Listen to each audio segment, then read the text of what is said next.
kulanti wanaagsan asxaabay meel kastoo aad naga daawanaysaan kusoo dhawaada barnaamijkeenii ugu horeeyay maanta oo jimco ah.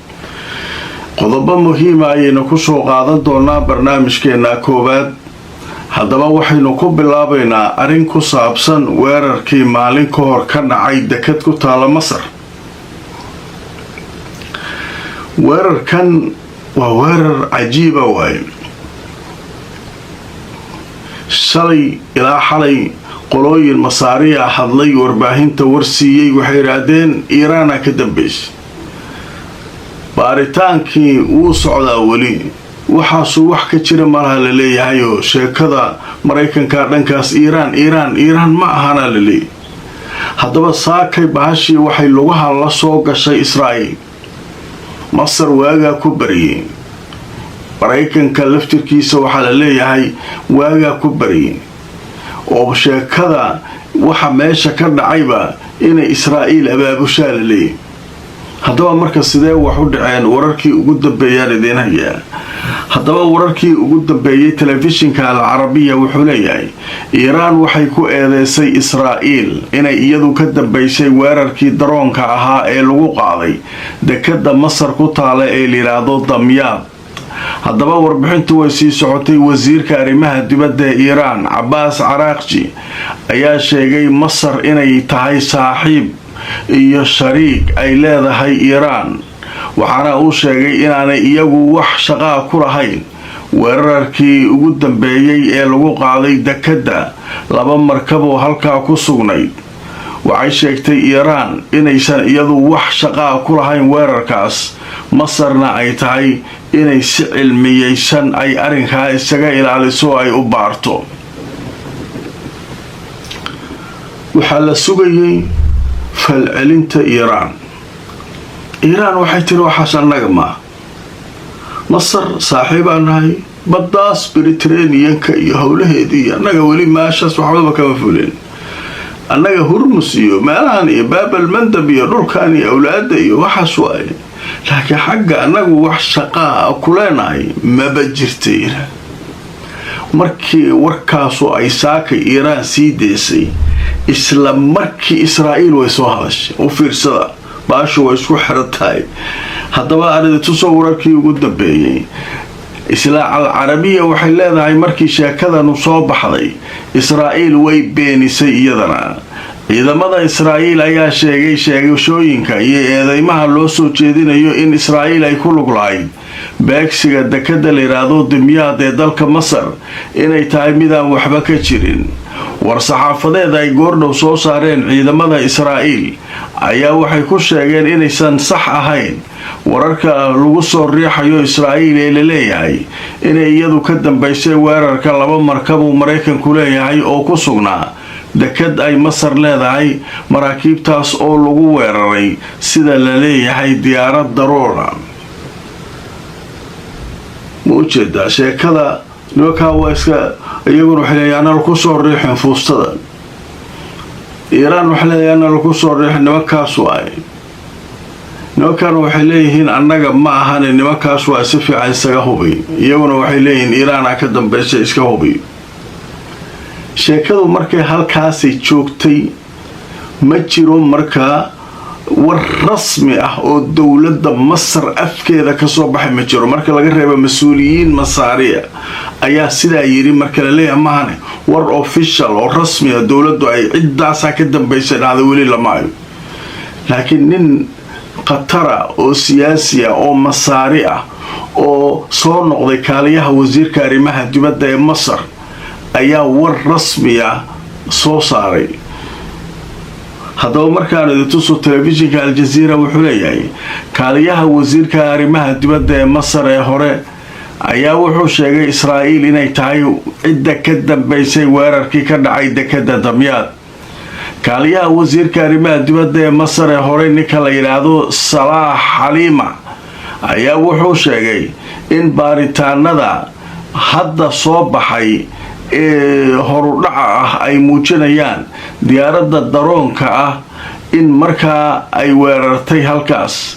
laakiin wuxuu sheegay inaanay dowladda Masar weli xadidin jihada rasmiga ah ee weerarku uga yimid.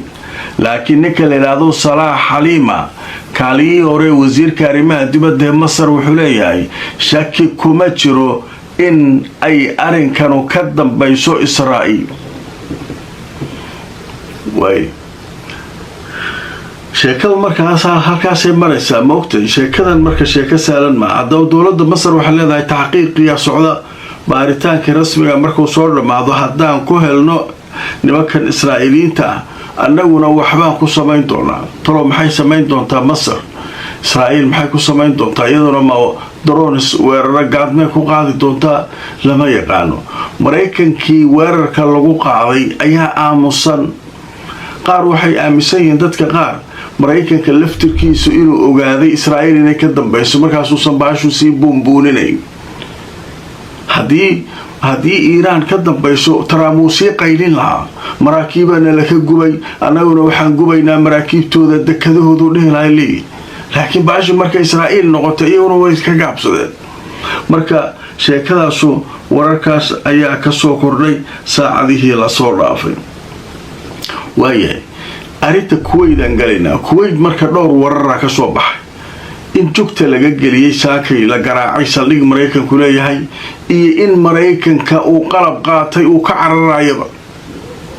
hadda ka hor toddobaad ka hor waxaan soo gudbinay maraykanka saldhiggii ugu weynaa qatar al cudayd inuu iskaga cararay. haddana wuxuu ka cararayaa kuwayd.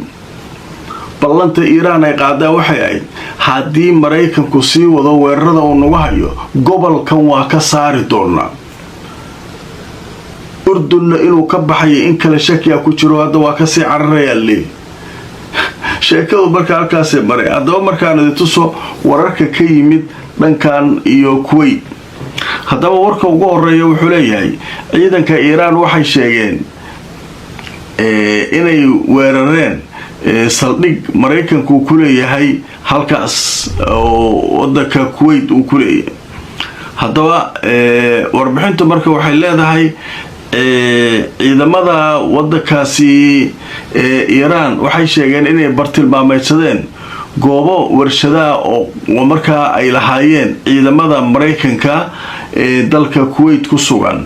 haddaba waxaa la sheegay diyaarado dronesa saacada ka hor inay weerar ku qaadeen halkaas saldhigaas oo lagu magacaabo saldhigga ciidamada ee layidhaahdo axmed al jaabir ee ku yaala dalka kuwayt. haddaba waxaa sidoo kale ay sheegeen iiraaniyiintu inay weerareen goob ay ku xaraysnaayeen diyaaradaha dagaalka iyo qalabka isgaarsiinta ee la shaqeeya dayax-gamceedka maraykanka. haddaba waxaa la sheegay sidoo kale inay weerarkaasu saameyn ku yeesheen mustawdacaad ama makhaasiino lagu kaydinayay hubka maraykanka saldhigga la yidhaahdo axmed al jaabir la yidhaahdo. marka sheekadaasu marka waa war saakay dhacay 3 meel oo muhiima in la weeraray. diyaaradaha dagaalka meel ay ku jireen, isgaarsiintii dayax-gamceedka ku xirayay saldhigga meeshii uu ku rakibnaa, iyo intaasaa la duqeeyay. waayahay marka iiraan waray soo saartay waxay tidhi waxba ha qarininina, waxa aan idinku samayna sheega iyo khasaaraha aan idiin geysan. maxaa la qarsanaysaan? jugtiin waa idin laynay, qalabaa idinka baabi'inay, waa ka hadla. haddaba markaan idintuso wararkii ugu dambeeyay ciidanka iiraan waxay leeyihiin cadowgu wuxuu joogtaynayaa inuu qariyo weliba si daran khasaa'irkiisa ama khasaarada soo gaartay waa qarsanayaa. haddaba waxay sheegeen in markaa jaraa'imta iyo cuquubaadka ama dembiyada iyo dhibaatooyinka uu geysto ayaa markaasi waxa ay keeneen in isagana lagu ciqaabo oo dhibaatadaas loo geysto. iiraan waxay muujinaysaa inay isdifaacayso. howlgallada ciidanka ilaalada kacaankana waxay adeegsanayaan diyaarado daroonisa iyo gantaalo iiraan ay leedahay.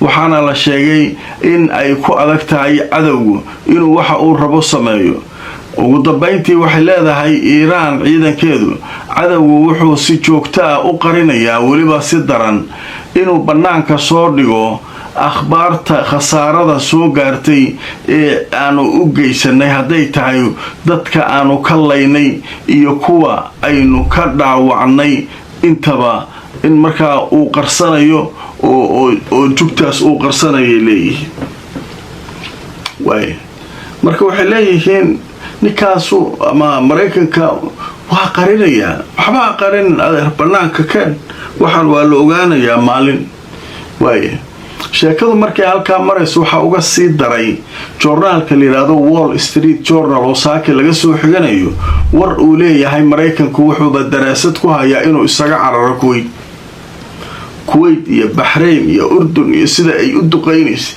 hadda waxaa leeyahay fagatax waaye odagii dhig la qabto bale beeshaan maba joogi karnay taageen askarta nimankaa maba iska dhicin karnay leeyahay maantoo dhan waana garaacayaan marka hadda waxaa leeyahay odagii inuu iskaga cararo ayaa hadda markaa miiska u saaran waa qaxayaa haddaba markaan tusoo wararkii ugu dambeeyay Al-Jazeera waxay leedahay joornaalka la yiraahdo Wall Street Journal ee ka soo baxa dalka Mareykanka ayaa saakay qoraya warbixin uu leeyahay Mareykanku waxa uu dib u eegis ku samaynayaa joogitaankiisa military ee dalka Kuwait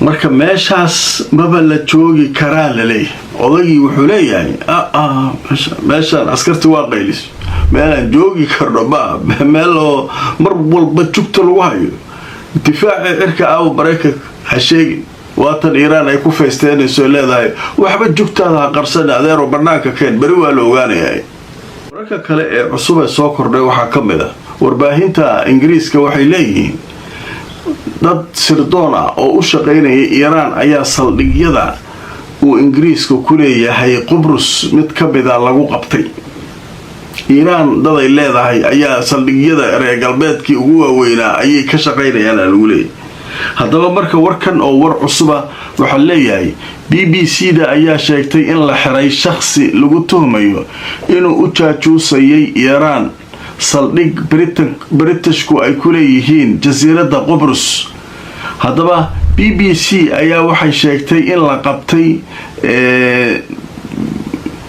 ninka Britishka ah ee markaasi haystay jinsiyadda wuxuu haystaa la leeyahay nin British ah oo asal ahaan haystay jinsiyadda Azerbaijan inuu markaa sameynayay tajasus ama jaajuusnimo saldhiga la yiraahdo Okrotiri kaasoo la sheegay inay leeyihiin ciidamada cirka ee boqortooyada Britain wuxuuna ku yaalaa Qubrus ninkan ayaa la sheegay inuu warbixinada saldhiga u gudbinayay ciidanka ilaalada kacaanka Iiraan marka wararkaasu ayay ahaayeen wararka ugu waaweyn ee saaran warbaahinta saacadihii la soo dhaafay asxaabay barnaamijka ku xirnaada mar walba maanta waa Jimce la gareeyo oo shir gareeya inta aan mar kale kulmayno haddii Allah idmo iyo barnaamijyada soo socda